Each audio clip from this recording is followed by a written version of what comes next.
Hi everybody, Jim McLennan here with another one-tune concert. Today I'm going to play another old Bruce Cockburn piece. I played one a while ago. This is, I think, his third album maybe. Came out in the mid-70s, early 70s probably. A tune called Sunwheel Dance. That's also the name of the record it's on. And I'll talk a little bit more about it when I'm finished playing it. I will say at the beginning that I had a request for this, but I'm going to play it anyway. That's a bad and old joke. But Jeff, I hope you're watching this, because this is all your fault.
So that's Bruce Cockburn's Sunwheel Dance. For all the guitar geeks out there, that's an open D tuning, which if you ignore the capo with open, when there's no capo, it's D starting from the bottom to top. It's D, A, D, F sharp, A, D. It's a standard tuned to a D chord, a really useful tuning. Some interesting stuff in that tune. I think maybe it's a really good example of what can be done with the alternating bass style of song. If you pay attention to what my right hand thumb was doing, if you want to go back and look at it again, you'll find out that it has the most boring part in the world. Here's what the thumb plays, except for the bass section in the middle and the ending. Everything else, my thumb is playing on the 6th string and the 4th string and going back and forth on the beats or on the 8th notes, however you want to think of it. So this is the thumb part. So if I was to start at the beginning with the thumb would do this.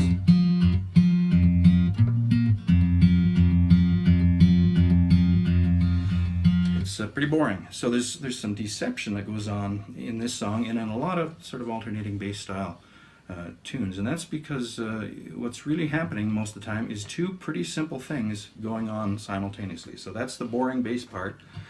The maybe a little less boring, but not terribly elaborate melody is.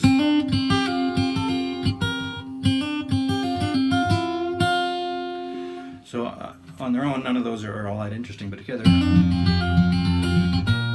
you get that nice complex sound, and you get the fact that the thumb is playing really repetitive on the beats, and the melody can be syncopated and all that sort of stuff. So it's a really good example of that.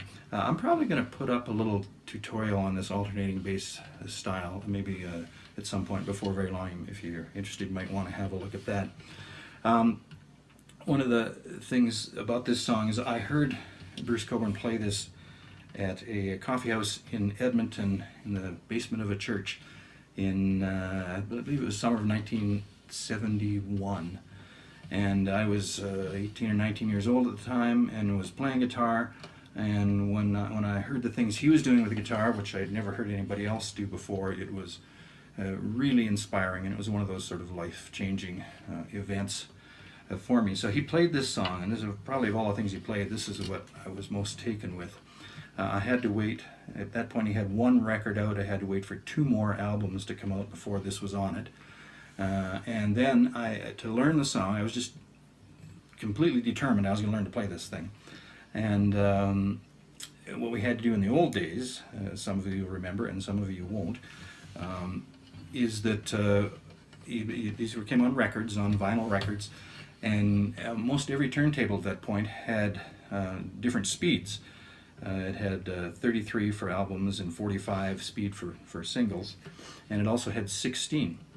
And what would happen if you played a record at 16 speed, it would take the pitch of the tune down almost exactly an octave, because 16 is about half of 32, and it would also take the tempo or the speed down by a half. And that's how me and a lot of other people figured out stuff that was happening too fast to pick up at regular speed. It would drop it by an octave, so you'd still be more or less in tune with it, and it would go much slower. It sounded all kind of warbly and not very pleasant, but you could hear everything in a slower speed and figure stuff out that way. So after about a year of first of all learning, finding out what I was trying to do, and then getting so I could do it, I finally felt that I could play the tune. And I was teaching guitar at the time, and I had a student who was kind of a prodigy. He learned everything really fast, and one day he said, "Why don't you teach me that Sunwheel dance tune?" And I thought, well, it's pretty tough. It took me, about a year to learn to play it. And he just said, "Well, okay, just show it to me and see what I can do." And so I did, and then he came back 2 weeks later and just ripped through it flawlessly. So I found that sort of depressing at the time.